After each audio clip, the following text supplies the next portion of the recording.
মাত্রই কাজ অফিস থেকে ফিরলাম আমার ফুফাতো ভাইকে ডিভোর্স করিয়ে। ওদের বিয়ের কিন্তু 1 মাসও হয় নাই, অথচ এখনই ডিভোর্স করতে হলো। এর কারণ হলো আমার ভাই নিজে নিজেই বিয়ে করে ফেলেছে।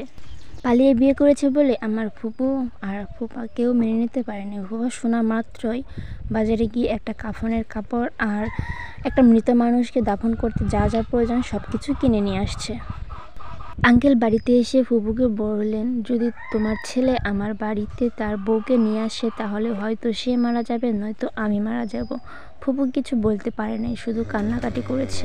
তারপর ভাইয়াকে ফোন করে বলল বউ নিয়ে যাতে অন্য কোথাও থাকতে, দরকার হলে টাকা পয়সা পাঠিয়ে দেবে। তারপর ভাইয়া আর বাসায় আসে নাই। ভাবিকে নিয়ে 2-3 দিন বাইরে থাকার পর ভাবির বাড়িতে মেনে নেয়। ভাবির বাড়িতে 2-3 দিন থাকার পর ভাবিকে নিয়ে ভাইয়া বাসায় চলে আসে। খবর পাওয়ার সঙ্গে সঙ্গে আঙ্কেল বাসায় এসে ভাইয়াকে মারতে শুরু করে দেয়।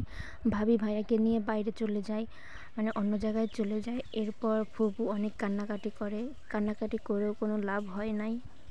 তারপর আবার ভাইয়া 3-4 দিন পরে বাসায় চলে আসে। তখন ভাইয়া একাই আসছিল, আগে থেকেই আঙ্কেল বাসায় ছিল। ভাবিকে না দেখে আঙ্কেল তো মহা খুশি, ভাইয়াকে আদর করে কাছে নিয়ে জড়িয়ে ধরে, মানে অনেক খুশি আজকে আঙ্কেল। তখন আঙ্কেল ভাইয়াকে অনেক করে বোঝাচ্ছিল যাতে ভাবিকে ভাইয়া ছেড়ে দেয়, কিন্তু ভাইয়া যখন অস্বীকার করে তখন আবার আঙ্কেল ভাইয়াকে মারতে শুরু করে। এটা দেখে আমার ফুপু আটকাতে গেছিল, তখন ফুপুকেও আঙ্কেল অনেক মারধর করেছে। এটা দেখে ভাইয়া বাসা থেকে চলে যাচ্ছিল, তখন আঙ্কেল ভাইয়াকে ডেকে বলল, তুই যদি ওই মেয়েকে 2 দিনের মধ্যে না ছেড়ে দেস তাহলে তোর মাকে আমি ডিভোর্স দিয়ে দেবো। ফুপু আর ওই বাসাতে থাকে না, ফুপু আমাদের বাড়িতে চলে আসছে। ভাইয়া আর কোনো উপায় না পেয়ে ভাবিকে আজকে ডিভোর্স দিয়ে দিল। এর মধ্যে অনেক কাহিনী, অনেক রকম কাহিনী ঘটে গেছে, সেগুলো আমি স্কিপ করে রেখে দিলাম। কাজী অফিসে গিয়ে দেখলাম এ তো আরেক ঝামেলা, কাবিন নামায় মাত্র 5,000 টাকা। এইটা দেখে আমার আঙ্কেল তো মহা খুশি। এখন আঙ্কেল বলল যে এই না হলে আমার ছেলে। অন্যদিকে ভাবির ভাইয়া তো রেগে সেখানেই ভাবিকে কতগুলো দিয়ে বসলো, মানে চড়-থাপ্পড় দিয়ে বসলো। যে প্রীতি দেখাইতে গিয়ে এত ভালোবাসায় অন্ধ হয়ে এত অল্প টাকায় বিয়ে করছো, এখন সেই ভালোবাসা কোথায় গেল?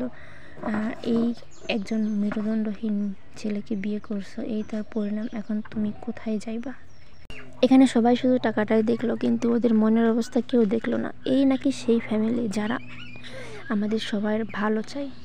ভাবির কথা চিন্তা করে আমার এখনও অনেক কষ্ট লাগছে, 2 চোখ বেয়ে জল চলে আসছে। একটা মেয়ে কোনো অপরাধ না করে 2 পরিবারের কাছে এমনভাবে অপরাধী হয়ে গেল। এটাই ছিল